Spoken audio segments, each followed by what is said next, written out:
ನಮಸ್ಕಾರ. One India Kannada ಲೈವ್ಗೆ ಸ್ವಾಗತ.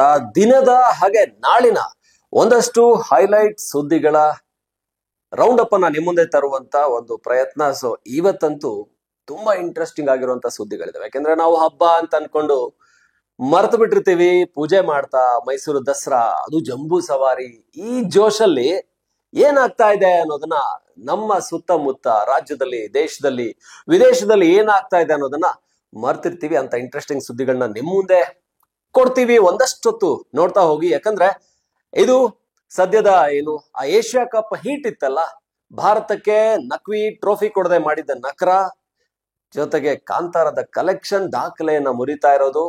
ಹಾಗೇನೆ RSS 100 ವರ್ಷ ಆಗಿದ್ದಕ್ಕೆ ಮೋಹನ್ ಭಾಗವತ್ ಒಂದು ಎಚ್ಚರಿಕೆಯನ್ನ ಮೋದಿ ಅವ್ರಿಗೆ ಕೊಟ್ಟಿದ್ದಾರೆ. ಅದೇನು ಅಂತ ನೀವು ನೋಡ್ಲೇಬೇಕು. ನಾವೊಂದು ವಿಡಿಯೋ ಕೂಡ ಇದ್ರ ಬಗ್ಗೆ ಒನ್ ಇಂಡಿಯಾದಲ್ಲಿ ಮಾಡಿದೀವಿ. ಸೊ ರಾಹುಲ್ ಗಾಂಧಿ ವಿದೇಶಕ್ಕೆ ಹೋಗಿದ್ದಾರೆ. ವಿದೇಶಕ್ಕೆ ಹೋದ್ರೆ ರಾಹುಲ್ ಗಾಂಧಿ ಅಲ್ಲಿಂದ ಒಂದು ಕಿಡಿಯನ್ನ ಹಚ್ಚಿ ಬೆಂಕಿ ಏಳೋ ಹಾಗೆ ಮಾಡ್ತಾರೆ, ಜ್ವಾಲಾಮುಖಿ ಆಗೋ ಹಾಗೆ ಮಾಡ್ತಾರೆ.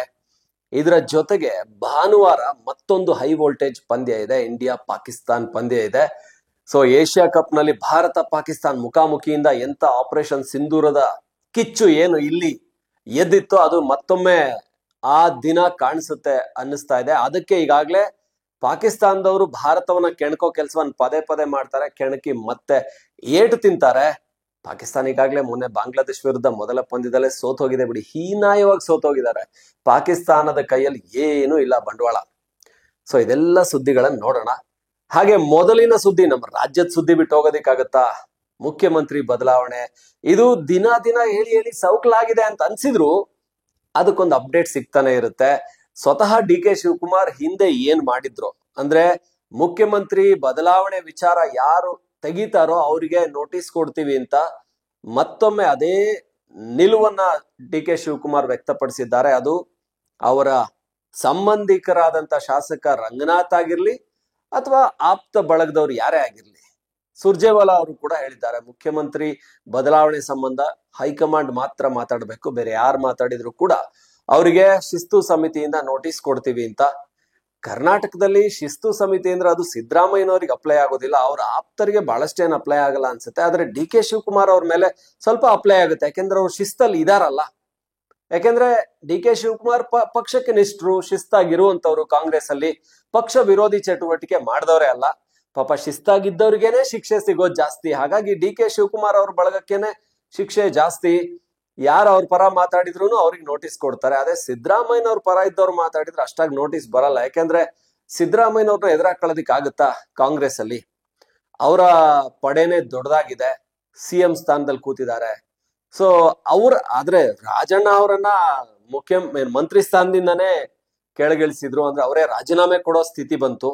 ಹೈಕಮಾಂಡ್ ಅವರಿಗೆ ಆದೇಶನ ಕೊಡ್ತು. ಯಾವಾಗಾದ್ರೆ ರಾಹುಲ್ ಗಾಂಧಿ ವೋಟ್ ಚೋರಿ, ವೋಟ್ ಅಧಿಕಾರ ರ್ಯಾಲಿ ಇದನ್ನೆಲ್ಲ ಮಾಡ್ತಾ ಇದ್ದಾಗ, ಇದೆಲ್ಲ ಕಾಂಗ್ರೆಸ್ ಅವ್ರ ಅಧಿಕಾರದಲ್ಲೇ ಇದ್ರಿ, ನಾವೇ ಅಧಿಕಾರದಲ್ಲಿ ಇರ್ಲಿಲ್ವಾ, ಗೆದ್ದು ರಾಜ್ಯದಲ್ಲಿ ಅಧಿಕಾರದಲ್ಲಿ ಇರ್ಲಿಲ್ವಾ, ನಾವು ಲೋಕಸಭೆ ಚುನಾವಣೆ ಆದಾಗ ನಾವೇ ಇದ್ವಪ್ಪ ಅಂತ ಯಾವಾಗ ಹಗುರವಾಗಿ ಮಾತಾಡಿದ್ರು ಆವಾಗ ರಾಜಣ್ಣ ಅವರನ್ನ ಮಂತ್ರಿ ಸ್ಥಾನದಿಂದ ನೀವ್ ಇಳೀರಿ ಅಂತ ಹೇಳಿದ್ರು.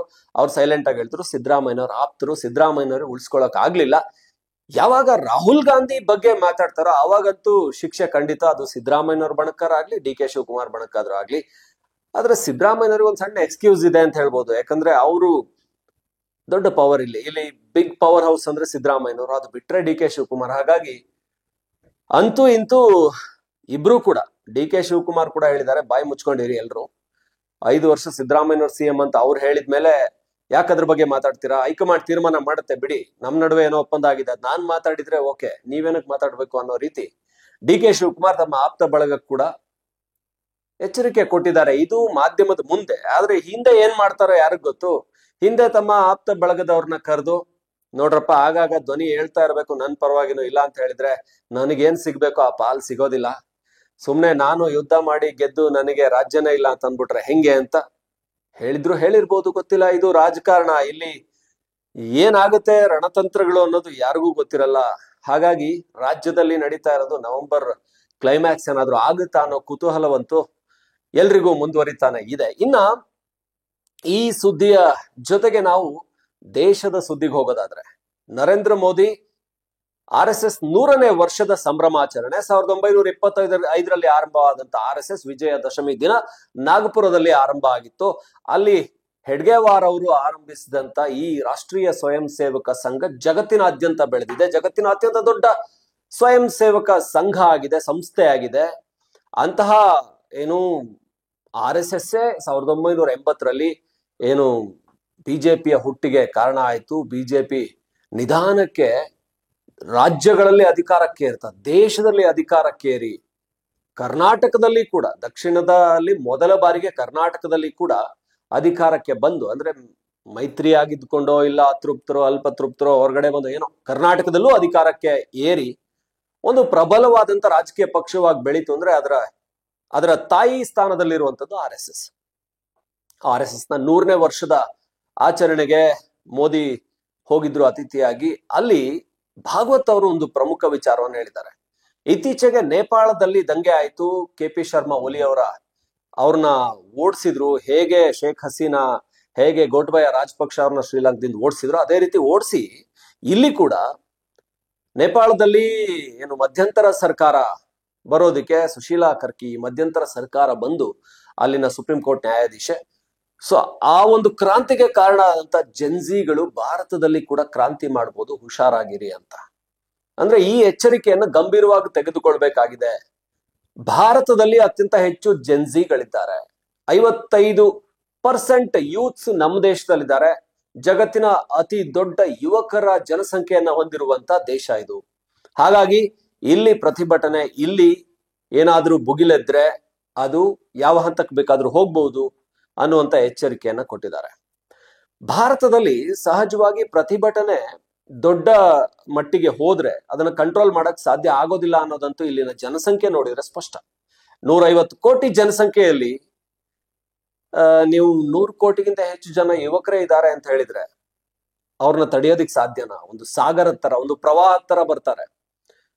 ಇತ್ತೀಚೆಗೆ ಧಾರವಾಡದಲ್ಲಿ ನಮ್ಗೆ ಏನು KPSC ನೇಮಕಾತಿ, ಅಲ್ಲಿ ಭ್ರಷ್ಟಾಚಾರ, ಅದನ್ನ ತಡೆದು ಅಲ್ಲಿನ ಏನು ಯುವಕರು ಪ್ರತಿಭಟನೆ ಮಾಡಿದ್ರು. ಅದನ್ನು ಕೂಡ ಜೆನ್ಸಿ ಅಂತ ಹೇಳ್ತಾರೆ. ಆಲ್ಮೋಸ್ಟ್ ಎಲ್ಲ ಜೆನ್ಸಿ ಅಂದ್ರೆ ಒಂದು ಯೂತ್ಸ್ ಅಂತ ಕನ್ಸಿಡರ್ ಮಾಡಿ. ಆ ರೀತಿಯ ಪ್ರತಿಭಟನೆಗಳು ದೊಡ್ಡ ಮಟ್ಟದಲ್ಲಿ ಆದ್ರೆ ಭಾರತದಲ್ಲಿ ಅದರ ನಿಯಂತ್ರಣ ಅಸಾಧ್ಯ ಅಂತ. ಆದ್ರೆ ಭಾರತಕ್ಕೊಂದು ಶಕ್ತಿ ಇದೆ. ಇಲ್ಲಿನ ಪೊಲೀಸ್ ತುಂಬಾ ಕಡಿಮೆ ಇದ್ದಾರೆ ಕಂಪೇರ್ ಟು ಅದರ್ ಕಂಟ್ರೀಸ್. ಭಾರತದಲ್ಲಿ ಪೊಲೀಸರ ಸಂಖ್ಯೆ ತುಂಬಾ ಕಡಿಮೆ, ಆದ್ರೆ ಭಾರತದಲ್ಲಿ ಕ್ರೈಮ್ ಕೂಡ ಅಷ್ಟೇ ಕಡಿಮೆ.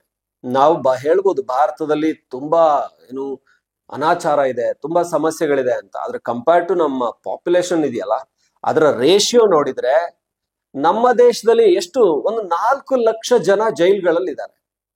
4 ಲಕ್ಷ ಜನರನ್ನ ಹಿಡಿದಿಡುವಂತ ಜೈಲುಗಳಷ್ಟೇ ಭಾರತದಲ್ಲಿರೋದು ಈಗ. ಆದ್ರೆ ಅದರ ಸ್ವಲ್ಪ ಏನೋ ಸಂಖ್ಯೆಯನ್ನು ಹೆಚ್ಚಿಸಲಾಗ್ತಾ ಇದೆ, ಯಾಕೆಂದ್ರೆ ಜನಸಂಖ್ಯೆ ಜಾಸ್ತಿ ಆಗಿದ್ರಿಂದ. ಇದು ದೇಶದ ಜನಸಂಖ್ಯೆ 100 ಕೋಟಿ ಇದ್ದಾಗಿಂದ 150 ಕೋಟಿ ಆಗೋವರೆಗೂ 4 ಲಕ್ಷನೇ ಇದೆ ಅಂದ್ರೆ ಯೋಚನೆ ಮಾಡಿ. 150 ಕೋಟಿ ಜನಸಂಖ್ಯೆ ಇರುವಂತ ದೇಶದಲ್ಲಿ ಜೈಲುಗಳಿರೋದು ಕೇವಲ 4 ಲಕ್ಷ ಜನರಿಗೆ ಮಾತ್ರ. ಅಂದ್ರೆ ವಿಚಾರಣಾಧೀನ ಕೈದಿಗಳಿರ್ಬೋದು ಅಥವಾ ಏನು ಅಪರಾಧಿಗಳಿರ್ಬೋದು, ಇವ್ರು ಇರೋದು 4 ಲಕ್ಷ ಜನ ಮಾತ್ರ. ಅಂದ್ರೆ ನಮ್ಮಲ್ಲಿ ಕ್ರೈಮ್ ರೇಟ್ ಕಡಿಮೆ ಇದೆ ಕಂಪೇರ್ ಟು ಅದರ್ ಕಂಟ್ರೀಸ್. ಆದ್ರೆ ಈ ಜೆನ್ಸಿ ಅನ್ನೋದಿದೆಯಲ್ಲ, ಈ ವರ್ಗ ಇದು ಹೆಚ್ಚು ಸೆನ್ಸಿಬಲ್ ಅಲ್ಲದೆ ಇರುವಂತ, ಪೇಷನ್ಸ್ ಕಡಿಮೆ ಇರುವಂತ ಒಂದು ಜನರೇಷನ್. ಇದನ್ನು ಸೈಕಾಲಜಿಸ್ಟ್ಗಳೇ ಹೇಳ್ತಾರೆ. ಈ ಬಿಲೋ 30 ಏಜ್ ಯಾರಿದ್ದಾರೆ ಅವರೆಲ್ಲ ಪೇಷನ್ಸ್ ಲೆಸ್ ಜನರೇಷನ್ ಅಂತ ಸೈಕಾಲಜಿಸ್ಟ್ಗಳು ಹೇಳ್ತಾರೆ. ಯಾರೆಲ್ಲ ಹುಡ್ದಾಗಿಂದ ಮೊಬೈಲ್ ಯೂಸ್ ಮಾಡಕ್ ಶುರು ಮಾಡಿದ್ರೋ ಅವರಿಗೆ ಆಂಗ್ಸೈಟಿ ಜಾಸ್ತಿ, ಅವರಿಗೆ ಚೇಂಜ್ ಬೇಕು, ಸಡನ್ ಪಟ್ ಪಟ್ ಪಟ್ ಪಟ್ ಪಟ್ ಅಂತೇನೋ ಹೊಸ್ತು ಬರ್ತಾ ಇರಬೇಕು, ಅವರಿಗೆ ತಾಳ್ಮೆ ಅನ್ನೋದು ಕಡಿಮೆ. ಸೊ ಆ ಕಾರಣಕ್ಕೆ ಏನಾದ್ರೂ ಅವ್ರಿಗೆ ಇಷ್ಟ ಆಗಿದ್ದು ಆಗ್ಲಿಲ್ಲ ಅಂದ್ರೆ ಸಡನ್ ರಿವೋಲ್ಟ್ ಆಗ್ತಾರೆ, ಕ್ವಶನ್ ಮಾಡ್ತಾರೆ. ಇದು ದಂಗೆ ಕಾರಣ ಆಗ್ಬಹುದು. ಇದನ್ನ ಅನಾಲಿಸಿಸ್ ಮಾಡಿದಾಗ ಹಾಗನ್ಸತ್ತೆ. ಅದೆಲ್ಲವನ್ನು ಇಟ್ಕೊಂಡೆ ಭಾಗವತ್ ಅವ್ರು ಹೇಳಿರ್ಬೋದು ಭಾರತದಲ್ಲಿ ಕೂಡ.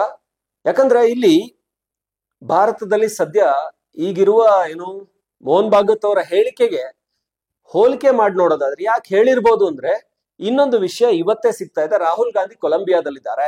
ಕೊಲಂಬಿಯಾದಲ್ಲಿದ್ದ ಅವ್ರೇನ್ ಹೇಳಿಕೆ ಕೊಡ್ತಾರೆ ಅಂದ್ರೆ, ಭಾರತದಲ್ಲಿ ದೊಡ್ಡದಾಗಿ ಭ್ರಷ್ಟಾಚಾರ ಇದೆ, ಭಾರತದಲ್ಲಿ ಕೇಂದ್ರದ ಮಟ್ಟದಲ್ಲಿ ಭ್ರಷ್ಟಾಚಾರ ಇದೆ, ಭಾರತದಲ್ಲಿ ಕೇವಲ 4 ಜನ ಅತಿ ಶ್ರೀಮಂತರನ್ನಷ್ಟೇ ಸಾಕಲಾಗ್ತಾ ಇದೆ, ಚೆನ್ನಾಗಿ ನೋಡ್ಕೊಳ್ತಾ ಇದೆ ಸರ್ಕಾರ, ಭಾರತದಲ್ಲಿ ಪ್ರಜಾಪ್ರಭುತ್ವವನ್ನು ಕೊಲ್ಲಲಾಗ್ತಾ ಇದೆ. ಈ ರೀತಿ ಹೇಳಿಕೆಗಳನ್ನ ಕೊಡ್ತಾರೆ. ಅದು ಬೇರೆ ದೇಶದಲ್ಲಿ ಹೋಗಿ. ಇದು ಹೆಂಗೆ ಅಂದ್ರೆ ಮನೆ ವಿಷಯ ತಗೊಂಡೋಗಿ ಬೀದಿಲಿ ಹೇಳ್ಕೊಂಡಂಗಾಯ್ತು. ಅಂದ್ರೆ ಊರವ್ರ ಮುಂದೆ ಮನೆ ಮರ್ಯಾದೆ ತೆಗೆದಂಗಾಯ್ತು. ಯಾರು? ವಿರೋಧ ಪಕ್ಷದ ನಾಯಕ. ಹೇಳ್ತಾ ಇರೋದು ವಿರೋಧ ಪಕ್ಷದ ನಾಯಕ. ಒಂದು ದೇಶ ಅಂದ್ರೆ, ದೇಶದಲ್ಲೊಂದು ಸರ್ಕಾರ, ಒಂದು ಪ್ರತಿಪಕ್ಷ, ಒಬ್ಬ ಪ್ರಧಾನಿ, ಒಬ್ಬ ವಿರೋಧ ಪಕ್ಷದ ನಾಯಕ ಅಂದ್ರೆ, ವಿರೋಧ ಪಕ್ಷದ ನಾಯಕ is the shadow prime minister. Prime minister ನಂತರ ಇರೋದೇ ವಿರೋಧ ಪಕ್ಷದ ನಾಯಕ. ಶಾಡೋ ಪ್ರೈಮ್ ಮಿನಿಸ್ಟರ್ ಹೇಗಿರ್ಬೇಕು ಅಂದ್ರೆ, ಪ್ರೈಮ್ ಮಿನಿಸ್ಟರ್ಗೆ ನೆರಳಿದ್ದಾಗಿರ್ಬೇಕು. ಆದ್ರೆ ಪ್ರೈಮ್ ಮಿನಿಸ್ಟರ್ ಮಾಡೋ ತಪ್ಪುಗಳನ್ನ ರಚನಾತ್ಮಕವಾಗಿ ವಿರೋಧಿಸಬೇಕು, ಅಲ್ಲಿ ಪ್ರಶ್ನೆಗಳನ್ನ ಕೇಳಬೇಕು. ಆದ್ರೆ ಪ್ರಶ್ನೆಗಳನ್ನ ಸರ್ಕಾರದ ಮಿತಿಯಲ್ಲಿ ಅಥವಾ ಲೋಕಸಭೆಯಲ್ಲಿ ದೇಶದ ಒಳಗ್ ಕೇಳೋದು ಬಿಟ್ಟು ಹೋಗಿ ಬೇರೆ ದೇಶದಲ್ಲಿ ಕೇಳಿದ್ರೆ, ಡೊನಾಲ್ಡ್ ಟ್ರಂಪ್ ಏನಾದ್ರೂ ನರೇಂದ್ರ ಮೋದಿ ಜೊತೆ ಮಾತಾಡಿ ಸಮಸ್ಯೆನ ಸರಿ ಮಾಡೋದಿಕ್ಕಾಗತ್ತಾ? ಭಾರತದ ಆಂತರಿಕ ವಿಚಾರದಲ್ಲಿ ಮತ್ತೊಬ್ಬರಿಗೆ ತಲೆ ಹಾಕೋದಿಕ್ಕೆ ಅವಕಾಶನೇ ಇಲ್ಲ. ಇದು ನಮ್ಮ ಪ್ರಜಾಪ್ರಭುತ್ವ. ಇಲ್ಲಿ ಇದು ನಮ್ಮ ಸಂವಿಧಾನ ಕೊಟ್ಟಿರುವಂತದ್ದು. ನಮ್ಮ ದೇಶದ ಒಳಗೇನೆ ಸಮಸ್ಯೆಗಳಿಗೆ ಪರಿಹಾರವನ್ನು ಕಂಡುಕೋಬೇಕು ಅಂತ ಅಂದಾಗ ಇವರು ಬೇರೆ ದೇಶದಲ್ಲಿ ಹೋಗಿ ಭಾರತದಲ್ಲಿ ಬಡತನ ಇದೆ, ಭಾರತದಲ್ಲಿ ನಿರುದ್ಯೋಗ ಇದೆ ಅಂತಾರೆ. ಭಾರತ ಅತ್ಯಂತ ಹೆಚ್ಚು ಬಡವರನ್ನ, 26 ಕೋಟಿ ಬಡವರನ್ನ, ಬಡತನ ಕಡು ಬಡವರಿಂದ BPL ಇಂದ ಮೇಲ್ಗಡೆಗೆ ತಂದಿದೆ ಅನ್ನೋ ವರದಿಯನ್ನ ವಿಶ್ವಸಂಸ್ಥೆನೆ ಹೇಳ್ತಾ ಇದೆ. 26 ಕೋಟಿ. ಇದನ್ನ ಬೇರೆ ದೇಶದಲ್ಲಿ ಇಮ್ಯಾಜಿನ್ ಕೂಡ ಮಾಡ್ಕೊಳಕ್ಕಾಗಲ್ಲ. ಆಫ್ರಿಕನ್ ಕಂಟ್ರೀಸ್ ಅವರು ಬಡತನದಲ್ಲಿ ಸಿಕ್ಕಿ ತೊಳಲಾಡ್ತಾ ಇದ್ದಾರೆ. ಭಾರತ ಕಡು ಬಡತನದಿಂದ 76 ಕೋಟಿ ಜನ ಹೊರಗಡೆ ಬಂದಿದ್ದಾರೆ. ಮೊನ್ನೆ ಮೋದಿ ಕೂಡ ಭಾಷಣದಲ್ಲಿ ಇದನ್ನ ಹೇಳಿದ್ರು. ಕೆಲವು ವರ್ಷಗಳ ಹಿಂದೆ 14 ಕೋಟಿ ಕಡು ಬಡವರನ್ನ ಹೊರಗಡೆ ತಂದಿದ್ದಾರೆ ಅಂತ ಹೇಳಲಾಗ್ತಾ ಇತ್ತು. ಅಂದ್ರೆ ಇದೆಲ್ಲವೂ ಕೂಡ ಬೇರೆ ಬೇರೆ ಯೋಜನೆಗಳ ಮುಖಾಂತರ. ಈಗ ಮುದ್ರಾ ಯೋಜನೆ ಇರ್ಬೋದು, ಎಷ್ಟೊಂದು ಜನರಿಗೆ 25 ಲಕ್ಷದವರೆಗೂ ಲೋನ್ ಅನ್ನ ಕೊಡ್ತಾ ಇದ್ದಾರೆ. ಆ ಲೋನ್ ಅಲ್ಲಿ ಸಬ್ಸಿಡಿ ಎಷ್ಟು ಉದ್ಯೋಗಗಳ ಸೃಷ್ಟಿ ಆಗ್ತಾ ಇದೆ. ಉದಾಹರಣೆಗೆ ಹೇಳೋದಾದ್ರೆ, ಈ ದೇಶದಲ್ಲಿ ಕಳೆದ ವರ್ಷಕ್ಕೆ 2024ರ ಅಂತ್ಯದ ವೇಳೆಗೆ 64 ಕೋಟಿ ಉದ್ಯೋಗಿಗಳಿದ್ದಾರೆ. ಅಂದ್ರೆ ಪಿ ಎಫ್ ರಿಜಿಸ್ಟರ್ಡ್ ಆಗಿರ್ತಾರಲ್ಲ, ಅವರು 64 ಕೋಟಿ ಇದ್ದಾರೆ. ಹೀಗೆ ಅಂದ್ರೆ ಇದು 44 ಕೋಟಿ ಉದ್ಯೋಗಿಗಳು 2014ರ ವೇಳೆಗಿದ್ರೆ, ಅದು 64 ಕೋಟಿ ಆಗಿದ್ದಾರೆ ಉದ್ಯೋಗಿಗಳು 10 ವರ್ಷದಲ್ಲಿ. ಹಾಗೆ ನೋಡಿದ್ರೆ ನರೇಂದ್ರ ಮೋದಿ ಸರ್ಕಾರದ ದೊಡ್ಡ ಭರವಸೆ, ಅದನ್ನ ಈಡೇರಿಸೇ ಇಲ್ಲ ಅಂತ ಕಾಂಗ್ರೆಸ್ ಹೇಳ್ತಾ ಇದೆಯಲ್ಲ. ವರ್ಷಕ್ಕೆ 2 ಕೋಟಿ ಉದ್ಯೋಗಗಳನ್ನ ಕೊಡಬೇಕಾಗಿತ್ತು, ಅದನ್ನ ಕೊಟ್ಟಿಲ್ಲ. ಎಲ್ಲಿ ಕೊಟ್ಟಿದ್ದಾರೆ ತೋರಿಸಿ ಅಂತ ಪದೇ ಪದೇ ಸೋಷಿಯಲ್ ಮೀಡಿಯಾದಲ್ಲಿ ಕಂಡಲ್ಲಿ ಹೇಳ್ತಾ ಇದ್ದಾರಲ್ಲ. ನೀವು PF ನೋಡಿದ್ರೆ, PF ನಮ್ದು PF ರಿಜಿಸ್ಟ್ರೇಷನ್ ಇರುತ್ತಲ್ಲ, ಸೊ ಅಂದ್ರೆ ಎಷ್ಟು ಉದ್ಯೋಗಿಗಳಿದ್ದಾರೆ ಅಂತ PF ಅನ್ನ ಪಡ್ಕೊಳ್ಳುವಂತವ್ರು, ಸೊ ಆ ಪ್ರಾವಿಡೆಂಟ್ ಫಂಡ್ ಸರ್ಕಾರದ್ದೇ ಅದು. ಅದನ್ನ ನೋಡಿದ್ರೆ 44 ಕೋಟಿಯಿಂದ 64 ಕೋಟಿಗೆ 10 ವರ್ಷದಲ್ಲಿ 20 ಕೋಟಿ ಉದ್ಯೋಗಗಳ ಹೆಚ್ಚಳ ಆಗಿದೆ. ಅಂದ್ರೆ 10 ವರ್ಷದಲ್ಲಿ ಮೋದಿ ಸರ್ಕಾರನೇ 10 ಕೋಟಿ ಉದ್ಯೋಗನ ಸೃಷ್ಟಿ ಮಾಡಿದೆಯಲ್ವಾ. ಅಂದ್ರೆ ಇಲ್ಲಿ ಕಾಂಗ್ರೆಸ್ ಅವರು ಹೇಳೋದು ಮೋದಿ ಸರ್ಕಾರ ಎಲ್ಲಿ ಉದ್ಯೋಗ ಕೊಟ್ಟಿದೆ ಅಂತ. ಬಟ್ ಒಬ್ಬ ಕಾಮನ್ ಮ್ಯಾನ್ ಕೂಡ ಅರ್ಥ ಆಗುವಂತ ವಿಚಾರ ಅಂದ್ರೆ, ಮೋದಿ ಸರ್ಕಾರ 20 ಕೋಟಿ ಉದ್ಯೋಗನ ಗೌರ್ಮೆಂಟ್ ಉದ್ಯೋಗ ಕೊಡ್ತೀನಿ ಅಂತ ಹೇಳಿಲ್ಲ, ಸರ್ಕಾರಿ ಉದ್ಯೋಗ ಅಂತಲ್ಲ. ಇದು ಒಂದಷ್ಟು ಫಾರಿನ್ ಡೈರೆಕ್ಟ್ ಇನ್ವೆಸ್ಟ್ಮೆಂಟ್ ಇರ್ಬೋದು, ಇಲ್ಲಾಂದ್ರೆ ಮೇಕ್ ಇನ್ ಇಂಡಿಯಾ ಇರ್ಬೋದು, ದೇಶದ ಒಳಗೆ MSMEsಗೆ ಲೋನ್ ಅನ್ನ ಕೊಡುವ ಮುಖಾಂತರ ಅವ್ರಿಗೆ ಉತ್ತೇಜನ ಕೊಟ್ಟು ಉದ್ಯೋಗ ಹೆಚ್ಚು ಮಾಡುವಂತದ್ದು ಇರ್ಬೋದು, ಇಲ್ಲಾಂದ್ರೆ ಇಂಡಸ್ಟ್ರಿಯಲ್ ಕ್ಲಸ್ಟರ್ಸ್ ದೊಡ್ಡದಾಗಿ ನಮ್ದೇ ತುಮಕೂರಲ್ಲಿ ಏಷ್ಯಾದ ಅತ್ಯಂತ ದೊಡ್ಡ ಆಟಿಕೆಗಳ ಕ್ಲಸ್ಟರ್ ಇದೆ, ಅದಿದೆ. ಸೊ ಆ ರೀತಿ ಮಾಡಿ ಸಾವಿರಾರು ಉದ್ಯೋಗಗಳನ್ನು ಸೃಷ್ಟಿ ಮಾಡೋದಿರ್ಬೋದು. ಇದೆಲ್ಲವನ್ನ ಮಾಡೋ ಮುಖಾಂತರನೇ ಅಲ್ವಾ 20 ಕೋಟಿ ಉದ್ಯೋಗ ಸೃಷ್ಟಿಯಾಗಿರೋದು. ಎಲ್ರಿಗೂ ಹೋಗಿ ಗೌರ್ಮೆಂಟ್ ಅಪಾಯಿಂಟ್ಮೆಂಟ್ ಲೆಟರ್ ತಗೊಳ್ಳಿ ಅಂತ 20 ಕೋಟಿ ಉದ್ಯೋಗ ತಗೊಂಡೋಗಿ ಮೋದಿ ಎಲ್ಲರಿಗೂ ಅಪಾಯಿಂಟ್ಮೆಂಟ್ ಲೆಟರ್ ಕೊಡೋದಕ್ಕೆ ಆಗೋದಿಲ್ಲ ಅಲ್ವಾ. ಹಾಗೆ ನೋಡಿದ್ರೆ ಈ ದೇಶದಲ್ಲಿ ಪ್ರತಿ ವರ್ಷ ಒಂದು ಅಂದಾಜು 88 ಲಕ್ಷ ವಿದ್ಯಾರ್ಥಿಗಳು ಪದವಿನ ಮುಗಿಸ್ಕೊಂಡು ಹೊರಗಡೆ ಬರ್ತಾರೆ. ಅದರಲ್ಲಿ ಕೆಲಸ ಸಿಗದೆ 8 ಲಕ್ಷ ಜನರಿಗೆ ಅಂತ ದಾಖಲೆಗಳು ಹೇಳ್ತವೆ. ಇನ್ನು 80 ಲಕ್ಷ ಜನ ಏನ್ ಮಾಡ್ತಾರೆ? ಸ್ವಯಂ ಉದ್ಯೋಗ ಮಾಡಬೇಕು, ಇಲ್ಲಾಂದ್ರೆ ಯಾವುದೋ ಒಂದು, ಅಂದ್ರೆ ಅದು ಅಸಂಘಟಿತ ಉದ್ಯೋಗವನ್ನು ಮಾಡ್ಬೇಕಾಗತ್ತೆ. ಅಂದ್ರೆ ಆರ್ಗನೈಸ್ಡ್ ಅಲ್ಲದೆ ಇರುವಂತ ಸೆಕ್ಟ್ರಲ್ ಕೆಲಸ ಮಾಡ್ಬೇಕಾಗತ್ತೆ. ಅದೆಲ್ಲ ಕೂಡ ಕನ್ಸಿಡರ್ ಆಗಲ್ಲ. ಅಂದ್ರೆ ತಿಂಗಳಲ್ಲಿ ಸಂಬಳ ಅಕೌಂಟಿಗೆ ಬಂದು PF ಇದಿಲ್ಲದೆ ಇರುವಂತ ಉದ್ಯೋಗ ಆಗಿರುತ್ತೆ. ಸೊ ಹಾಗಾಗಿ ಅದು ಕನ್ಸಿಡರ್ ಆಗಲ್ಲ. ಈ ರೀತಿ ಏನೋ ಒಂದನ್ನ ಮಾಡ್ಬೇಕಾಗತ್ತೆ. ಆದ್ರೆ ಭಾರತ ನಿರುದ್ಯೋಗ ದರದಲ್ಲಿ ಜಗತ್ತಿನ ಹಲವು ರಾಷ್ಟ್ರಗಳಿಗಿಂತ ತುಂಬಾ ಅಂದ್ರೆ ಕಡಿಮೆ ನಿರುದ್ಯೋಗ ದರವನ್ನು ದಾಖಲಿಸಿದ್ರೆ, ಅಭಿವೃದ್ಧಿ ದರವನ್ನ 7.8 ಕಳೆದ ತ್ರೈಮಾಸಿಕದಲ್ಲಿ ಅದನ್ನ ನೀವು ಎಕ್ಸ್ಪೆಕ್ಟ್ ಮಾಡೋದಿಕ್ಕಾಗಲ್ಲ. ಬೇರೆ ಯಾವ ದೇಶ ಕೂಡ ಮಾಡದೇ ಇರುವಂತ ಮೊದಲ ತ್ರೈಮಾಸಿಕದಲ್ಲಿ ಭಾರತದ ಆರ್ಥಿಕ ಅಭಿವೃದ್ಧಿ ದರ ಇದೆಯಲ್ಲ, ಸೊ ಅದು ಅತ್ಯಂತ ದೊಡ್ಡ ಮಟ್ಟಿಗೆ ಭಾರತ ಆರ್ಥಿಕವಾಗಿ ಅಭಿವೃದ್ಧಿ ಆಗ್ತಾ ಇದೆ. GDP ಅಂತೂ ಭಾರತ ನಂಬರ್ 1, ಅತ್ಯಂತ ವೇಗದ ಅರ್ಥವ್ಯವಸ್ಥೆಗೆ ಭಾರತ ಬೆಳೀತಾ ಇದೆ.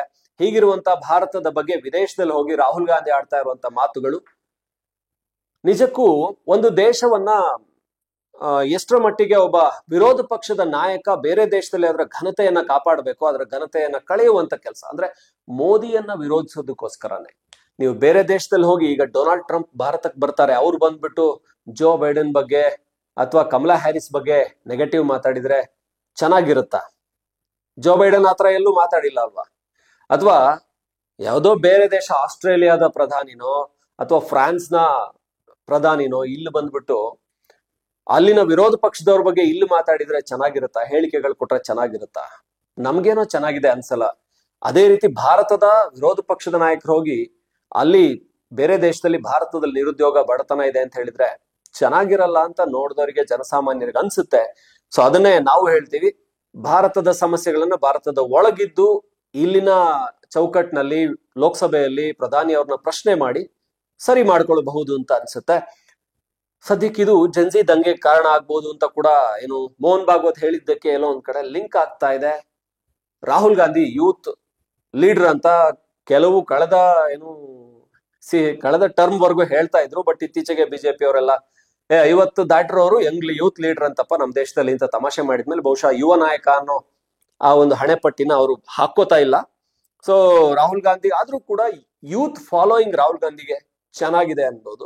ಸೊ ಯೂತ್ ಫಾಲೋಯಿಂಗ್ ಏನಾದ್ರು ಈ ರೀತಿ ಯೂತ್ ಫಾಲೋಯಿಂಗ್ ಅನ್ನು ಸೇರಿಸ್ಕೊಂಡು ದೇಶದಲ್ಲಿ ಒಂದು ದೊಡ್ಡ ಪ್ರತಿಭಟನೆಯನ್ನು ಶುರು ಮಾಡಿ, ರೈತ ಪ್ರತಿಭಟನೆ ಹೆಂಗೆ ಶಂಭು ಗಡಿಯಲ್ಲಿ ಆಯ್ತಲ್ಲ, ಪಂಜಾಬ್ ದೆಹಲಿ ಗಡಿಯಲ್ಲಿ, ಅದೇ ರೀತಿ ಈ ಕಡೆ CANRC ಪ್ರತಿಭಟನೆಗಳು ದೇಶಾದ್ಯಂತ ಆದಾಗ ರಾಹುಲ್ ಗಾಂಧಿ ಏನಾದ್ರು ಒಂದು ದೊಡ್ಡ ಕ್ಯಾಂಪೇನ್ ಅನ್ನು ಶುರು ಮಾಡ್ಕೊಂಡು ಈ ತರದ್ದೇನಾದ್ರು ಆದ್ರೆ ಜನ್ಸಿ ದಂಗೆ ಎಲ್ಲ ಸಮಸ್ಯೆ ಉಂಟಾಗುತ್ತೆ ಅನ್ನೋದು ದೇಶಕ್ಕೊಂಥರ ಎಚ್ಚರಿಕೆಯನ್ನ ಕೊಟ್ಟಾಗಿದೆ ಮೋಹನ್ ಭಾಗವತ್ ಅವರು.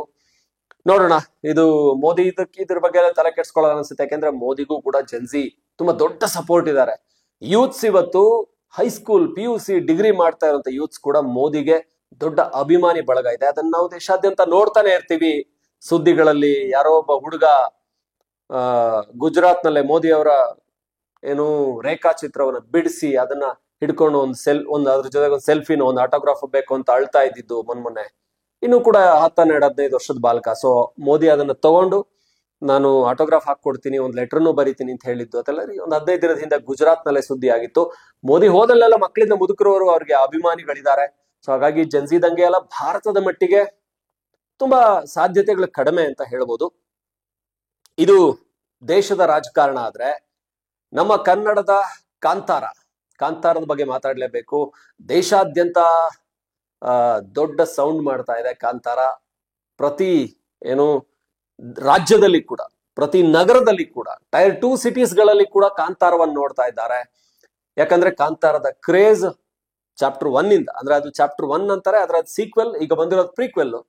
ಸೊ ಅಲ್ಲಿಂದ ಹವಾಯ್ತು. 7,000 ಸ್ಕ್ರೀನ್ಗಳಲ್ಲಿ ರಿಲೀಸ್ ಆಗಿದೆ. ಅದಕ್ಕಿಂತ ಹೆಚ್ಚಿನ ಸ್ಕ್ರೀನ್ಗಳಲ್ಲಿ ಬೇಡಿಕೆ ಇದೆ. ಮೊದಲ ದಿನಾನೇ 60 ಕೋಟಿ ಕಲೆಕ್ಷನ್ ಮಾಡಿದೆ ಅಂತ ಮಾಹಿತಿ ಬರ್ತಾ ಇದೆ. ಇದು ಶಾರುಖ್ ಖಾನ್ ರ ಪಠಾಣ್ ಸಿನಿಮಾದ 57 ಕೋಟಿಯ ಕಲೆಕ್ಷನ್ ಅನ್ನ ಉಡೀಸ್ ಮಾಡಿದೆ. ಅಂದ್ರೆ KGF ಬಂದಾಗ ರಾಕಿಂಗ್ ಸ್ಟಾರ್ ಯಶ್ ಶಾರುಖ್ ಖಾನ್ ಅವರ 0 ವಿರುದ್ಧ ಹೀರೋ ಆಗಿದ್ರು.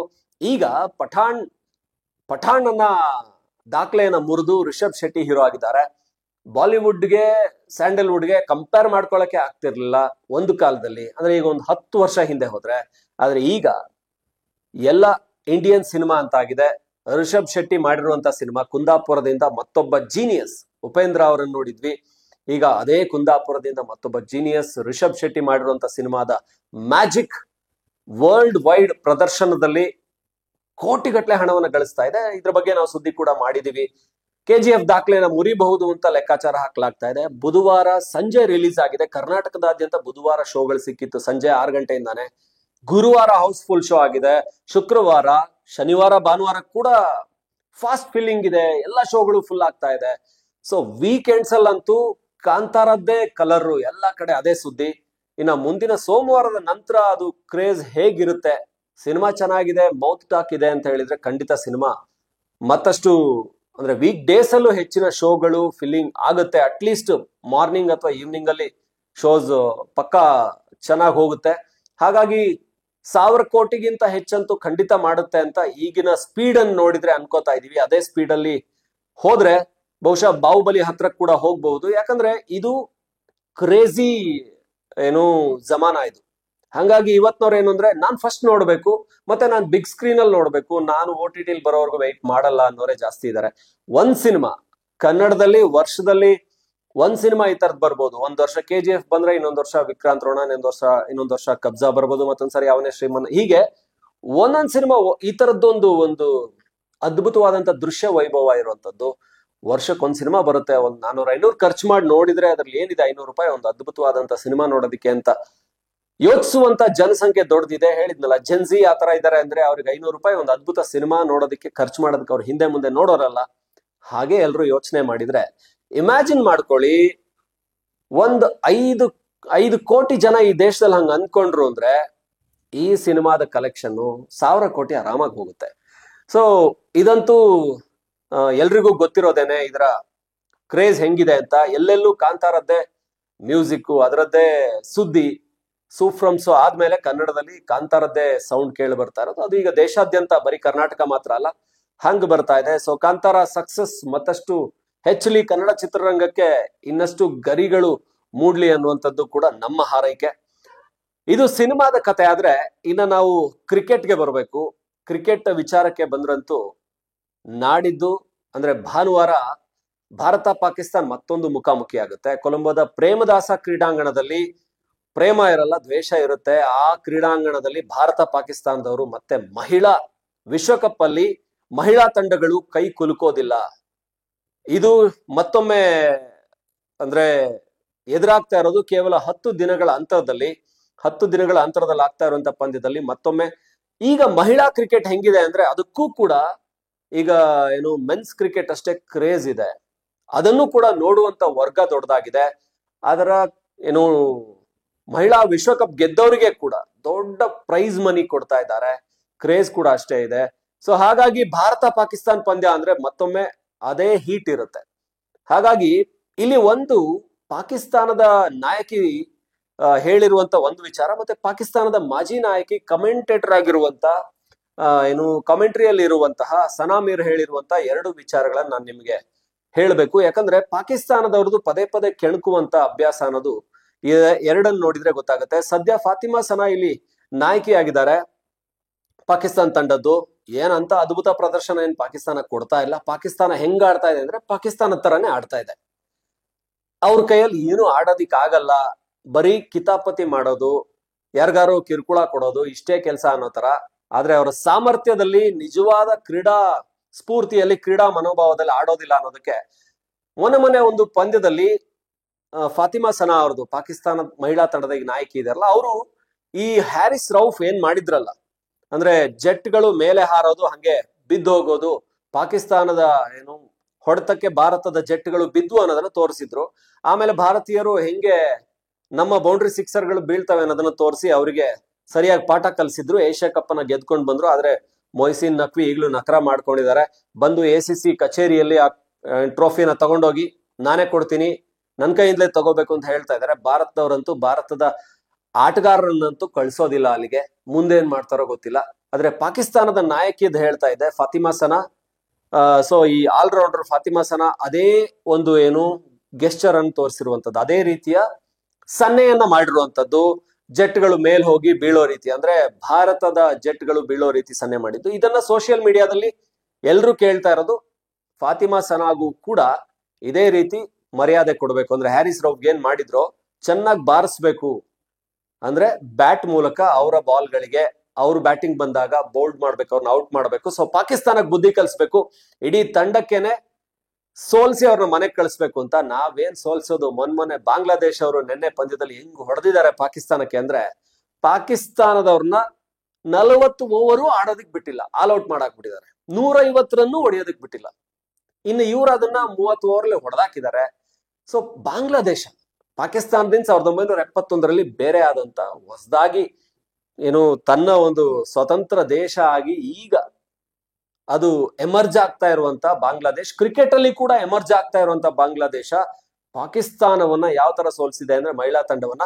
ಇನ್ನು ಭಾರತದ ಮುಂದೆ ಅವ್ರೇನು ಅದ್ಭುತ ಪ್ರದರ್ಶನ ಕೊಡ್ತಾರೆ ಅಂತ ಹೇಳಕ್ ಬರಲ್ಲ. ಖಂಡಿತ ಅಂತ ಎಫಿಷಿಯಂಟ್ ಟೀಮ್ ಪಾಕಿಸ್ತಾನ ಅಲ್ಲ. ಭಾರತ ತಂಡದಲ್ಲಿ ನೋಡಿದ್ರೆ ಒಬ್ಬೊಬ್ರು ಕೂಡ ಹುಲಿ ಸಿಂಹ ಇದ್ದಾಗಿದ್ದಾರೆ. ಹರ್ಮನ್ ಪ್ರೀತ್ ಕೌರ್ ನಾಯಕಿ ಅಂತ ಹೇಳಿದ್ರೆ, ಹರ್ಮನ್ ಎಷ್ಟು ಎಕ್ಸ್ಪೀರಿಯನ್ಸ್ ಇದೆ, 35-36 ವರ್ಷದ ಹರ್ಮನ್ ಪ್ರೀತ್ ಕೌರ್. ಇನ್ನ ಸ್ಮೃತಿ ಮಂದಾನ ಇರೋ ಫಾರ್ಮ್ ನೋಡಿದ್ರೆ, ಪಾಕಿಸ್ತಾನ 100 ರನ್ ಹೊಡೆದ್ರೆ ಸ್ಮೃತಿ ಮಂದಾನ ಒಬ್ಬರೇ 100 ಹೊಡಿತಾರೆ. ಸೊ ಈಗ ನಂಬರ್ 1 ಬ್ಯಾಟರ್ ಎಲ್ಲರ ಕಂಡಿರೋ ಸ್ಮೃತಿ ಮಂದಾನ ಮೇಲೆ ಮೊದಲ ಪಂದ್ಯದಲ್ಲಿ ಏನೋ ಚೆನ್ನಾಗಿ ಆಡ್ಲಿಲ್ಲ ಬಿಡಿ. ಸೊ ಆ ಪಂದ್ಯ ಭಾರತ ಚೆನ್ನಾಗಿ ಆಡಿ ಗೆದ್ದಿದೆ ಶ್ರೀಲಂಕಾ ಮೇಲೆ. ಸೊ ಸ್ಮೃತಿ ಮಂದಾನ, ದೀಪ್ತಿ ಶರ್ಮಾ ಅಂತ ಆಲ್ರೌಂಡ್ರು, ಅವರ ಬೌಲಿಂಗ್ ಅಲ್ಲಿ ಪಾಕಿಸ್ತಾನದವರು ಪೇಚಾಡೋದಂತೂ ಖಂಡಿತ. ಅಮನ್ ಜೋತ್ ಕೌರ್ ಎಂತ ವೇಗದ ಬೌಲಿಂಗ್ ದಾಳಿ. ಸೊ ಒಳ್ಳೆಯ ತಂಡವನ್ನ ಭಾರತ ಇಟ್ಕೊಂಡಿದೆ. ನೀವು ಯಾರಿಗೆ ಹೋದ್ರು ಕೂಡ ಏನು ಪ್ರತಿಕಾರವಲ್ಲ, ಓಪನರ್ ಇಂದ ಹಿಡ್ಕೊಂಡು ಲಾಸ್ಟ್ ಅಲ್ಲಿ ಬರುವಂತ ಒಬ್ಬ 8th ಬ್ಯಾಟ್ಸ್ಮನ್ ವರ್ಗೂ ಕೂಡ ಭಾರತದ ಒಳ್ಳೆ ಬ್ಯಾಟಿಂಗ್ ಇದೆ. ಬೌಲಿಂಗ್ ವಿಚಾರದಲ್ಲಿ ಭಾರತಕ್ಕಂತೂ ಎಂತೆಂತ ಏನು ಸ್ನೇಹ ರಾಣಾ, ದೀಪ್ತಿ ಶರ್ಮಾ, ಸೊ ಠಾಕೂರ್ ಎಂತೆಂತ ಬೌಲರ್ಗಳಿದ್ದಾರೆ. ಸೊ ಭಾರತದ ತಂಡನೇ ಸ್ಟಾರ್ಗಳ ದಂಡು. ಹಾಗಾಗಿ ಭಾನುವಾರ ಕೂಡ ಪಾಕಿಸ್ತಾನಕ್ಕೆ ಸೋಲು ಕಟ್ಟಿಟ್ಟ ಬುತ್ತಿ. ಮತ್ತೊಮ್ಮೆ ಪಾಕಿಸ್ತಾನದ ಜಟ್ಗಳು ಟುಸ್ ಅಂತ ಪಾಕಿಸ್ತಾನದ ನೆಲದೊಳಗೇನೆ ಬಿದ್ದೋಗೋದ್ರಲ್ಲಿ ಅನುಮಾನ ಇಲ್ಲ. ಹೀಗೆ ಭಾರತ ಪಾಕಿಸ್ತಾನದ ಏಷ್ಯಾ ಕಪ್ನ ಹಣಾಹಣಿ ಆ ಒಂದು ನಕ್ವಿ ಮಾಡಿದ ನಕರಾದ ನಂತರ ಮತ್ತೊಮ್ಮೆ ಭಾರತ ಪಾಕಿಸ್ತಾನ ಅದೇ ಹೀಟ್ ಅಲ್ಲಿ ಮುಖಾಮುಖಿ ಆಗ್ತಾ ಇರುವಂತದ್ದು ಸುದ್ದಿ ಆಗ್ತಾ ಇದೆ. ಪ್ರತಿಯೊಬ್ಬ ಭಾರತೀಯನಲ್ಲಿ ಕೂಡ ಪಾಕಿಸ್ತಾನ ಅಂತಂದ್ರೆ ಅವ್ರನ್ನ ಸೋಲ್ಸ್ಬೇಕು ಅನ್ನುವಂಥದ್ದು ಇರುತ್ತೆ. ಯಾಕೆಂದ್ರೆ ಅಂತ ಕುತಂತ್ರಿ ಪಾಕಿಸ್ತಾನ ಭಾರತಕ್ಕೆ ಅದೆಷ್ಟು ಹಾನಿನ ಮಾಡಿದೆ ಅಂತ. ಅದರ ಮತ್ತೊಂದು ಲಕ್ಷಣ ಅನ್ನೋ ರೀತಿಯಲ್ಲಿ ಪಾಕಿಸ್ತಾನದ ಕುತಂತ್ರಿ ಬುದ್ಧಿಗೆ ಮಾಜಿ ನಾಯಕಿ ಸನಾ ಮಿರ್ ಇದ್ದಾರೆ. ಅವರು ಕೂಡ ಸೇಮ್ ಇವ್ರ ರೀತಿನೇ, ಈಗಿರುವಂತ ಫಾತಿಮಾ ಸನಾ ರೀತಿನೇ ಸನಾ ಮಿರ್ ಪಾಕಿಸ್ತಾನದ ಆಲ್ರೌಂಡರ್ ಕ್ಯಾಪ್ಟನ್ ಆಗಿದ್ದವರು ಈಗ ಕಮೆಂಟೇಟರ್ ಆಗಿದ್ದಾರೆ.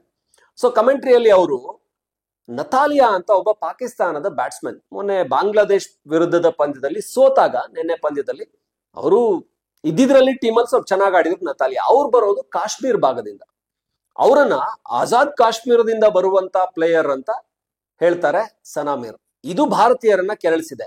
ಕಮೆಂಟ್ರಿಯಲ್ಲಿ ಕೂತ್ಕೊಂಡು ಈ ಕಮೆಂಟ್ರಿ ಭಾರತದಲ್ಲೂ ಪ್ರಸಾರ ಆಗುತ್ತೆ. ಸೊ ನೀವು ನಿಮ್ ಪಾಕಿಸ್ತಾನದಲ್ಲಿ ಏನ್ ಹೇಳ್ಕೋತಿರೋ ನಮಗ್ ಬಿಟ್ಟಿದ್ದಲ್ಲ, ಅದ್ ನಮಗೆ ಸಂಬಂಧಪಟ್ಟಿದ್ದಲ್ಲ. ಆದ್ರೆ ಆಜಾದ್ ಕಾಶ್ಮೀರ್ ಅಂತ ಯಾಕೆ ಹೇಳ್ತೀರಾ? ಕಾಶ್ಮೀರ್ ಅನ್ನೋದು ನಮ್ಮ ಭಾರತದ ಅದು ಅವಿಭಾಜ್ಯ ಅಂಗ.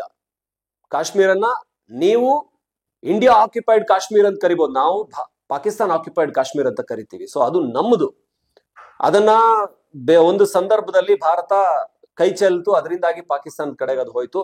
ಆದ್ರೆ ಈಗಲೂ ಕೂಡ ಅದು ಪಾಕ್ ಆಕ್ಯುಪೈಡ್ ಕಾಶ್ಮೀರ್, ನಾವು ಅದನ್ನ ಬಿಡೋದಕ್ಕೆ ಸಾಧ್ಯ ಇಲ್ಲ. ಅದನ್ನ ನೀವು ವಿಶ್ವದ ವೇದಿಕೆಯಲ್ಲಿ ಆಜಾದ್ ಕಾಶ್ಮೀರ್ ಅಂತ ಯಾಕೆ ಹೇಳ್ತೀರಾ? ಅದೊಂದು ಪದ. ಆ ಬ್ಯಾಟರ್ ಎಲ್ಲಿಂದ ಬಂದ್ರು, ಏನು ನತಾಲಿಯಾ ಬ್ಯಾಟರ್, ಸೊ ಅವರನ್ನ ಹೇಳುವಾಗ ಕಾಶ್ಮೀರಿಂದ ಬಂದವರು ಅಂತ ಹೇಳಿ, ನೀವ್ ಯಾಕೆ ಆಜಾದ್ ಕಾಶ್ಮೀರ್ ಅಂತೀರಾ? ಸೊ ಇದೇ ಪಾಕಿಸ್ತಾನ ಮಾಡುವಂತ ಕಿತಾಪತಿ. ಅವರಿಗೆ ಏನು ಪಿತೂರಿ ಮಾಡಿ ಕಾಶ್ಮೀರದ ಒಳಗಡೆ ಭಯೋತ್ಪಾದಕರನ್ನ ಬಿಟ್ಟು POK ಇಂದ ಅವ್ರನ್ನ ನುಗ್ಗಿಸಿ, ಅದೇ ಅಲ್ವಾ ಪಹಲ್ಗಾಮ್ ನಲ್ಲಿ ಮಾಡಿದಂತ ದಾಳಿ. ಸೊ ಇವರು ಭಾರತವನ್ನ ಎಲ್ಲೆಲ್ಲಿ ಕೆಣಕ್ಬೇಕು ಅಲ್ಲೆಲ್ಲ ಕೆಣಕ್ತಾನೆ ಇರ್ತಾರೆ. ಆಜಾದ್ ಕಾಶ್ಮೀರ್ ಅಂತ ಹೇಳಿದಂತ ಸನಾ ಮಿರ್ ಅವರನ್ನ ಕಮೆಂಟ್ರಿಯಿಂದ ಹೊರಗಿಡಬೇಕು ಅಂತ ಭಾರತದಲ್ಲಿ ಸೋಷಿಯಲ್ ಮೀಡಿಯಾದಲ್ಲಿ ಆಗ್ರಹಿಸ್ತಾ ಇದ್ದಾರೆ. ಇದಕ್ಕೆ ICC ಏನ್ ಹೇಳುತ್ತೋ ಗೊತ್ತಿಲ್ಲ. ಸೊ ಇದನ್ನ ಮತ್ತೊಮ್ಮೆ ಈ ಕ್ರಿಕೆಟ್ ನ ಒಳಗೆ ರಾಜಕೀಯವನ್ನು ತರೋದು, ಭಾರತ ಶೇಕ್ ಹ್ಯಾಂಡ್ ಮಾಡ್ದೇನೆ ಪಾಕಿಸ್ತಾನಕ್ಕೆ ಈಗಾಗಲೇ ಅವಮಾನ ಮಾಡಿದೆ, ಮತ್ತೊಂದ್ಸಾರಿ ಇದನ್ನ ತಂದು ಮತ್ತೆ ಇದನ್ನ ಮಾಡ್ಕೋಬೇಕಾ, ಒಂದಷ್ಟು ಚರ್ಚೆಗಳಾಗೋ ರೀತಿಯಲ್ಲಿ ಅಂತ ಆಗ್ತಾ ಇದೆ. ಆದ್ರೆ ಭಾರತಕ್ಕಿದು ಒಂದು ಪ್ರತಿಷ್ಠೆಯ ಪ್ರಶ್ನೆ. ಭಾರತ ಇದನ್ನ ಹೇಗ್ ತಗೊಳುತ್ತೋ ಗೊತ್ತಿಲ್ಲ. ಅಂದ್ರೆ ಭಾರತ ಕ್ರಿಕೆಟ್ ಮಂಡಳಿ BCCI ಈಗಾಗಲೇ ನಕ್ವಿ ಕಡೆಯಿಂದ ನಕರ ಆಗಿದ್ದು, ಏಷ್ಯಾ ಕಪ್ ಟ್ರೋಫಿ ಗೆದ್ದ ಮೇಲೆ ನಮಗ್ ಕೊಡ್ತಾ ಇಲ್ಲ, ಅದನ್ನ ಕೊಡ್ಬೇಕು ಅಂತ ಈಗಾಗಲೇ ಭಾರತ ಪಾಕಿಸ್ತಾನಕ್ಕೆ ಬೆಂಡೆತ್ತಿದೆ. ಅದನ್ನ ನಕರ ಮಾಡ್ತಾನೆ ಇದ್ದಾರೆ ನಕ್ವಿ. ಯಾಕೆಂದ್ರೆ ACC ಪ್ರೆಸಿಡೆಂಟ್ ಆಗಿದ್ದಾರೆ, ಅದು ರೋಲಿಂಗ್ ಅಲ್ಲಿ ಬರುವಂತದ್ದು. ಪಾಕಿಸ್ತಾನದವರೇ ಈಗ ಪ್ರೆಸಿಡೆಂಟ್ ಆಗಿದ್ದಾರೆ.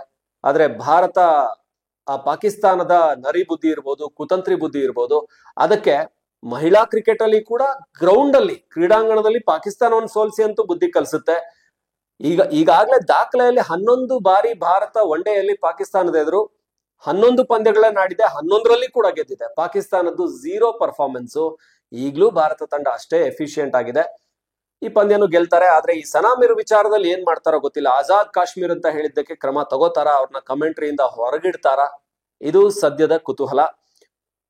ಇದು ನಮ್ಮ ರಾಜ್ಯದಲ್ಲಿ, ದೇಶದಲ್ಲಿ ನಡೀತಾ ಇರುವಂತ ಒಂದಷ್ಟು ವಿಷಯಗಳು. ಇನ್ನು ಬಹಳ ಪ್ರಮುಖವಾದಂತ ವಿಷಯವನ್ನ ಲಾಸ್ಟ್ ನಾಟ್ ಲೀಸ್ಟ್ ಅಂತ ಹೇಳೋ ಹಾಗೆ, ಕಲಬುರಗಿಯಲ್ಲಿ, ಬೀದರ್ನಲ್ಲಿ, ಆ ಭಾಗದಲ್ಲಿ, ಯಾದಗಿರಿಯಲ್ಲಿ ಆಗ್ತಾ ಇರುವಂತ ಪ್ರವಾಹ ಇದೆಯಲ್ಲ, ಆ ಪ್ರವಾಹದಿಂದಾಗಿ ಜನ ತತ್ತರಿಸಿದ್ದಾರೆ.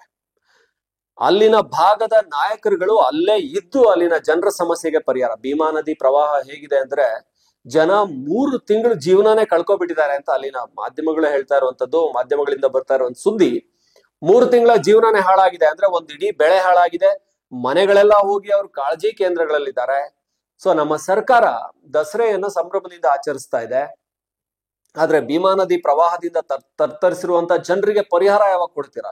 ನೀವು SDRF NDRF ಈ ಪ್ರವಾಹ ಬರದಿಂದ ತತ್ತರಿಸಿರುವ ಜನರಿಗೆ ಪರಿಹಾರ ಕೊಡಿ ಅಂತ ಅಂದ್ಬಿಟ್ರೆ ಆಗ ಕರ್ನಾಟಕ ಸರ್ಕಾರದವ್ರಿಗೆ ಕೂಡಲೇ ನೆನಪಾಗೋದು NDRF. ಅಂದ್ರೆ ಕೇಂದ್ರದಿಂದ ಪರಿಹಾರ ಕೊಡ್ಬೇಕು, ಕೇಂದ್ರದಿಂದ ತೆರಿಗೆ ಬರಬೇಕು, ನಮಗೆ ಕೇಂದ್ರ ಕೊಟ್ಟಿಲ್ಲ. ರಾಜ್ಯದನ್ನ ಬಳಕೆ ಮಾಡ್ಕೊಳ್ಳಿ. ರಾಜ್ಯದಲ್ಲಿ ನೀವು ಇರೋ ಹಣನೆಲ್ಲ ಅಲ್ಲೆಲ್ಲೋ ಭ್ರಷ್ಟಾಚಾರ ಇನ್ಯಾರ್ದೋ ಜೇಬೊಳಗಡೆ ಹಾಕೊಂಡು ಅಧಿಕಾರಿಗಳು ನುಂಗಿ ಹಾಳು ಮಾಡಿ ಭ್ರಷ್ಟಾಚಾರ ಮಾಡ್ಕೊಂಡು ಪಾಪ ಬಡಪಾಯಿ ರೈತರಿಗೆ ಜನಜೀವನ ಕಷ್ಟ ಆದಾಗ ಅಥವಾ ಸಾಮಾನ್ಯರ ಜೀವನ ಕಷ್ಟ ಆದಾಗ ಅವ್ರಿಗೆ ಪರಿಹಾರ ಕೊಡಬೇಕು ಅಂದ್ರೆ ಅದಕ್ಕೆ ಮಾತ್ರ ವರ್ಷ 2 ವರ್ಷ 3 ವರ್ಷ ಆದ್ರೂ ಅವ್ರಿಗೆ ಬರೋದಿಲ್ಲ. ಈ ಪರಿಸ್ಥಿತಿಯಲ್ಲಿ ಜನರನ್ನ ಇಟ್ಟು ಕಾಂಗ್ರೆಸ್ ಕಲಬುರ್ಗಿ ಯಾದಗಿರಿ ಹಾಗೆ ಬೀದರ್ ಅಂತ ಬಂದಾಗ ಅಲರ್ಟ್ ಆಗ್ತಾರೆ ಅಂತ ಅನ್ಕೋತೀವಿ. ಯಾಕಂದ್ರೆ ಕಾಂಗ್ರೆಸ್ಗೆ ಒಂದಷ್ಟು ಶಕ್ತಿ ತುಂಬಿರೋದೇ ಈ ಭಾಗ. ಕಳೆದ ಲೋಕಸಭಾ ಚುನಾವಣೆಯಲ್ಲಿ ನಾನು ಯಾವಾಗ್ಲೂ ಹೇಳ್ತಾ ಇರ್ತೀನಿ, ವಾಶ್ಔಟ್ ಬಿಜೆಪಿ ವಾಶ್ಔಟ್ ಆಗಿದ್ದು ಕಲ್ಯಾಣ ಕರ್ನಾಟಕದಲ್ಲಿ 5 ಲೋಕಸಭಾ ಕ್ಷೇತ್ರಗಳನ್ನ ಕಾಂಗ್ರೆಸ್ಗೆ ಏನು ತಾಂಬೂಲದ ತಟ್ಟೆಯಲ್ಲಿ ಇಟ್ಟು ಕೊಟ್ಟಿದ್ದು ಕಲ್ಯಾಣ ಕರ್ನಾಟಕದ ಜನ. ಬೀದರ್, ಕಲಬುರ್ಗಿ, ರಾಯಚೂರು, ಕೊಪ್ಪಳ, ಬಳ್ಳಾರಿ ಇಷ್ಟನ್ನು ಕೂಡ ಕಾಂಗ್ರೆಸ್ ಕೈ ಕೊಟ್ರು. ಸೊ ಈ ಭಾಗವನ್ನ ಕಾಂಗ್ರೆಸ್ ಕಡೆಗಣಿಸೋ ಹಾಗೆ ಇಲ್ಲ. ಇತ್ತೀಚೆಗೆ ಕಲ್ಯಾಣ ಕರ್ನಾಟಕಕ್ಕೆ ಪ್ರತ್ಯೇಕ ಸಚಿವಾಲಯ ಅಂತ ಘೋಷಣೆ ಮಾಡಿದ್ದಾರೆ. ಅದು ಯಾವಾಗ ಆಗುತ್ತೋ ಏನೋ ಗೊತ್ತಿಲ್ಲ. ಘೋಷಣೆಗಳು ಬೇಗ ಆಗ್ತವೆ, ಆದ್ರೆ ಇಂಪ್ಲಿಮೆಂಟೇಶನ್ ಆಗೋದಿಕ್ಕೆ ಸರ್ಕಾರ ಮುಗಿದ್ರೂ ಆಗೋದಿಲ್ಲ. ಈ ಕಲ್ಯಾಣ ಕರ್ನಾಟಕ ಭಾಗದಲ್ಲಿ ಏನು ಹಿರಿಯ ಸಚಿವ ಅಥವಾ ನಾಯಕ ಅಂದ್ರೆ ಮಲ್ಲಿಕಾರ್ಜುನ್ ಖರ್ಗೆ ಅವರ ಪುತ್ರ ಪ್ರಿಯಾಂಕ್ ಖರ್ಗೆ ಅವರು. ಗ್ರಾಮೀಣಾಭಿವೃದ್ಧಿ ಹಾಗೆ IT-BT ಸಚಿವರು ಇವರು ಸಿದ್ದರಾಮಯ್ಯನವ್ರ ಜೊತೆ ಆ ಒಂದು ಕ್ಷೇತ್ರದ ಏನು ತಿರುಗಾಟ ವೈಮಾನಿಕ ಸಮೀಕ್ಷೆಯಲ್ಲಿ ಹೋಗಿದ್ರು. ಎಲ್ಲವನ್ನ ನೋಡ್ಕೊಂಡು ಬಂದಿದ್ದಾರೆ. ಸಿದ್ದರಾಮಯ್ಯನವ್ರಿಗೆ ಅದರ ಏನು ಅರಿವನ್ನ ಮಾಡಿಕೊಟ್ಟಿದ್ದಾರೆ. ಎಷ್ಟು ರೈತರ ಬೆಳೆಗಳಿಗೆ ಹಾನಿಯಾಗಿದೆ, ಜನಜೀವನಕ್ಕೆ ಎಷ್ಟು ಹಾನಿಯಾಗಿದೆ ಅನ್ನೋದನ್ನ ಅರಿವು ಮಾಡಿಕೊಟ್ಟಿದ್ದಾರೆ. ಮಲ್ಲಿಕಾರ್ಜುನ್ ಖರ್ಗೆ ಅವರು ಅಲ್ಲಿಯವರ AICC ಅಧ್ಯಕ್ಷರು. ಆದಷ್ಟು ಬೇಗ ಅಲ್ಲಿನ ಭಾಗದ ಜನರಿಗೆ ಪರಿಹಾರನ ಕೊಟ್ರೆ ಜನ ಈ ಸರ್ಕಾರನ ಈ ನಾಯಕರನ್ನ ಖಂಡಿತ ನೆನೀತಾರೆ. ನೀವು ಮೂಲಭೂತ ಸೌಕರ್ಯಗಳನ್ನಂತೂ ಕಲಬುರ್ಗಿ ಯಾದಗಿರಿಗೆ ಮಾಡ್ಲಿಲ್ಲ. ಪ್ರತಿ ವರ್ಷ SSLC ರಿಸಲ್ಟ್ ಬಂದಾಗ ಕಲಬುರ್ಗಿ ಕೊನೆಯ 35ನೇ ಸ್ಥಾನದಲ್ಲ 36ನೇ, ಅಂದ್ರೆ ಶೈಕ್ಷಣಿಕ ಜಿಲ್ಲೆಗಳು ಅಂತ ಬಂದಾಗ 35-36 ಜಿಲ್ಲೆ ಬರ್ತವೆ, ಚಿಕ್ಕೋಡಿನೂ ಸೇರಿಸ್ಕೊಂಡು. ಆ ಕೊನೆಯ ಜಿಲ್ಲೆ ಆಗಿರುತ್ತೆ ಯಾದಗಿರಿ. ಅಟ್ಲೀಸ್ಟ್ ಸಾಮಾಜಿಕವಾಗಿ ಅವ್ರಿಗೆ ಬದುಕೋದಿಕ್ಕೆ ಆರ್ಥಿಕವಾಗಿ ಒಂದಷ್ಟು ರೈತರು ನೀರಿಲ್ದೆ ಒಂದಷ್ಟು ವರ್ಷದಲ್ಲಿ ಕೆಲವು ಕಾಲ ಒದ್ದಾಡ್ತಾರೆ, ಕೆಲವು ಕಾಲ ಪ್ರವಾಹ ಜಾಸ್ತಿಯಾಗಿ ಒದ್ದಾಡ್ತಾರೆ. ಅವ್ರ ಬದುಕನ್ನು ಸುಧಾರಿಸೋದಿಕ್ಕೆ ಸರ್ಕಾರ ಆ ಪರಿಹಾರನ ಬೇಗ ಕೊಡಬೇಕು. ಜನರಿಗೆ ಪರಿಹಾರ ಕೊಡೋಲ್ಲಿ ಏನೇನೋ ಕಾರಣಗಳನ್ನ ಇಟ್ಕೊಂಡು ಅವ್ರದ್ದು ಆಧಾರ್ ಕಾರ್ಡ್ ಸರಿ ಇರಲ್ಲ, ಅವ್ರ ಪ್ಯಾನ್ ಕಾರ್ಡ್ ಸರಿ ಇರಲ್ಲ, ಇವೆಲ್ಲವನ್ನ ಕೂಡ ಅಧಿಕಾರಿಗಳು ಮನಸ್ಸು ಮಾಡಿದ್ರೆ, ಕಂದಾಯ ಇಲಾಖೆ ಅಧಿಕಾರಿಗಳು ಮನಸ್ಸು ಮಾಡಿದ್ರೆ, ಹಾಗೆ ಗ್ರಾಮೀಣಾಭಿವೃದ್ಧಿ ಪಂಚಾಯತ್ ರಾಜ್ ಈ ಇಲಾಖೆ ಸ್ವತಃ ಇದು ಪ್ರಿಯಾಂಕ್ ಖರ್ಗೆ ಅವರದ ಇಲಾಖೆ. ಹಾಗೇನೆ ಸರ್ವೆ ಅಂತ ಬಂದಾಗ ಅದು ಕಂದಾಯ ಸಚಿವರದ್ದು ಬರುತ್ತೆ. ಇವರು ಯಾರು ಕೃಷ್ಣ ಬೈರೇಗೌಡರದ್ದು. ಇವರಿಬ್ರು ಕೂಡ ತುಂಬಾ ವೋಕಲ್ ಮಿನಿಸ್ಟರ್ಸ್. ಕರ್ನಾಟಕದ ವಿಧಾನಸಭೆಯಲ್ಲಿ ಕಾಂಗ್ರೆಸ್ ಪರವಾಗಿ ಎದ್ದೆದ್ದು ನಿಂತು ಮಾತಾಡುವಂತ ಮಿನಿಸ್ಟರ್ಸ್. ಸಹಜವಾಗಿನೇ ಕೃಷ್ಣ ಬೈರೇಗೌಡರು ಅವರ ಖಾತೆಯನ್ನು ಅದ್ಭುತವಾಗಿ ನಿಭಾಯಿಸ್ತಾ ಇದ್ದಾರೆ. ಕಂದಾಯ ಸಚಿವರು, ಕಂದಾಯ ಖಾತೆ ಅನ್ನೋದೇ ಚಾಲೆಂಜಿಂಗ್. ಕರ್ನಾಟಕದಲ್ಲಿ ಹೈಯೆಸ್ಟ್ ಚಾಲೆಂಜಿಂಗ್ ಅಂದ್ರೆ ಅದು ಕಂದಾಯ ಇಲಾಖೆ. ಸೊ ಅದನ್ನ ಅದ್ಭುತವಾಗಿ ನಿಭಾಯಿಸ್ತಾರೆ. ಸೊ ಇವರಿಬ್ಬರ ಕಾಂಬಿನೇಷನ್ ಅಲ್ಲಿ ಬೇಗ ಸರ್ವೆ ಆಗುವಂತದ್ದು, ಎಷ್ಟು ಹಾನಿಯಾಗಿದೆ, ರೈತರಿಗೆ ಏನ್ ಕೊಡಬೇಕು ಪರಿಹಾರ, ಒಂದು ಟೈಮ್ ಬೌಂಡ್ ಅಲ್ಲಿ 1 ತಿಂಗಳಲ್ಲಿ ಇವರಿಗೆ ಪರಿಹಾರವನ್ನ ಕೊಡ್ತೀವಿ ಅಂತ ಹೇಳಿ ಕೊಡೋದಿಕ್ ಸಾಧ್ಯ ಆದ್ರೆ ಅಟ್ಲೀಸ್ಟ್ ಕಾಳಜಿ ಕೇಂದ್ರದಿಂದ ಮನೆಗೆ ಹೋದಂತ ಜನರು ಬದುಕೋದಿಕ್ ಒಂದಷ್ಟು ಹಣನಾದ್ರೂ ಇರುತ್ತೆ. ಯಾಕೆಂದ್ರೆ 3 ತಿಂಗಳು ಬೆಳೆಗಳು, ಅಲ್ಪಾವಧಿ ಬೆಳೆಗಳನ್ನ ಬೆಳೀತಾರೆ. ಅದರಿಂದನೇ ಮುಂದಿನ ಬೆಳೆ ಬೆಳೆಯೋದಿಕ್ಕೆ, ಈ ಬೆಳೆಯಲ್ಲಿ ಏನು ಉತ್ಪತ್ತಿ ಬರುತ್ತಲ್ಲ ಅದರಿಂದ ಬಂದಂತ ಹಣದಿಂದ ಮುಂದಿನ ಬೆಳೆ ಬೀಜ ಖರೀದಿ ಮಾಡ್ತಾ ಇರ್ತಾರೆ. ಸೊ ಈ ಬೆಳೆನೇ ಬರ್ಲಿಲ್ಲ ಅಂದ್ರೆ ಮುಂದಿನ ಬೆಳೆ ಬೆಳೆಯೋದಕ್ಕೆ ಆಗಲ್ಲ ಅವ್ರಿಗೆ. ಸೊ ಸರ್ಕಾರಗಳೇನ್ ಮಾಡ್ತಾರೆ, AC ರೂಮ್ಗಳಲ್ಲಿ ನಿದ್ರೆ ಹೊಡಿತಾ ಟೈಮ್ ಪಾಸ್ ಮಾಡ್ತಾ ಇರ್ತಾರೆ. ಅಧಿಕಾರಿಗಳು ಮಾಡ್ಲಿಲ್ಲ ರೀ, ವಿಧಾನಸಭೆಯಲ್ಲಿ ನಿಂತ್ಕೊಂಡು ಅಧಿಕಾರಿಗಳು ಸರಿಯಾಗಿ ಕೆಲಸ ಮಾಡ್ತಾ ಇಲ್ಲ, ನಮ್ಮ ಮಾತನ್ನ ಅಧಿಕಾರಿಗಳು ಕೇಳಲ್ಲ ಅಂತ ಹೇಳ್ತಾರೆ. ಅಧಿಕಾರಿಗಳು ನಿಮ್ ಮಾತು ಕೇಳ್ಬೇಕಾ? ನೀವು ಅಂದ್ರೆ ಬಾಲನ ನಾಯಿ ಆಡಿಸ್ಬೇಕಾ, ನಾಯಿ ಬಾಲ ಆಡಿಸ್ಬೇಕಾ? ಸೊ ನಿಮ್ಮ ಕೈಯಲ್ಲಿ ಅಧಿಕಾರಿಗಳು ಇರ್ಬೇಕು. ಸರ್ಕಾರ ಯಾವುದೋ ಅಲ್ಪಮತದ ಇಲ್ಲಾಂದ್ರೆ ಏನು ಮೈತ್ರಿ ಸರ್ಕಾರ ಅಲ್ಲ, ಇದು 140 ಶಾಸಕ ಬಲದ ಅತ್ಯಂತ ಸುಭದ್ರ ಸರ್ಕಾರ ಇದೆ. ಅಧಿಕಾರಿಗಳನ್ನ ಬೆಂಡೆತ್ತಿ ಕೆಲಸ ಮಾಡಿಸಿ ಬೇಗ ಜನರಿಗೆ ಪರಿಹಾರ ಸಿಗ್ಬೇಕು ಅನ್ನೋ ಹಾಗೆ ಮಾಡಿ. ಯಾಕಂದ್ರೆ ಇದು ಕೊನೆಯ ಸಬ್ಜೆಕ್ಟ್ ಆಗಿ ನಮ್ಮ ಲೈವ್ ಅಲ್ಲಿ ತಗೊಂಡಿದೀವಿ, ಆದ್ರೆ ಅತ್ಯಂತ ಇಂಪಾರ್ಟೆಂಟ್ ಆದಂತದ್ದು. ಜನರಿಗೆ ಬಹಳ ಬೇಗ ಜೀವನಾವಶ್ಯಕವಾದಂತ ಏನು ಸಿಗಬೇಕಾಗಿರುವಂತ ಏನು ಪರಿಹಾರ ಅದು ಸಿಗಬೇಕು. ಅಷ್ಟರ ಮಟ್ಟಿಗೆ ಮಳೆಯಿಂದ ಆ ಭಾಗದ ಜನ ತತ್ತರಿಸಿದ್ದಾರೆ. ನೋಡೋಣ, ಬರೀ ಭಾಷಣ ಹೊಡೆಯುವಂತ, ಪದೇ ಪದೇ ಯಾವ್ದಾದ್ರು ಮಾಧ್ಯಮಗಳಲ್ಲಿ ಯಾರಾದ್ರೂ ಮಾತಾಡಿದ್ರೆ ಸಾಕು ಅದಕ್ಕೆ ತಾನು ರಿಯಾಕ್ಟ್ ಮಾಡ್ಬೇಕು ಅಂತ ಎದ್ದು ನಿಂತ್ಕೊಳ್ಳುವಂತ ಪ್ರಿಯಾಂಕ್ ಖರ್ಗೆ ಅವರು ತಮ್ಮ ಕ್ಷೇತ್ರದ ಚಿತ್ತಾಪುರದಲ್ಲಿ ಬಹಳಷ್ಟು ಹಾನಿಯಾಗಿದೆ. ಚಿತ್ತಾಪುರದ ಹಳ್ಳಿಗಳಲ್ಲಿ ಜನ ಕಾಳಜಿ ಕೇಂದ್ರಗಳಲ್ಲಿದ್ದಾರೆ, ಅಲ್ಲಿನ ಬೆಳೆಗಳಿಗೆ ಹಾನಿಯಾಗಿದೆ.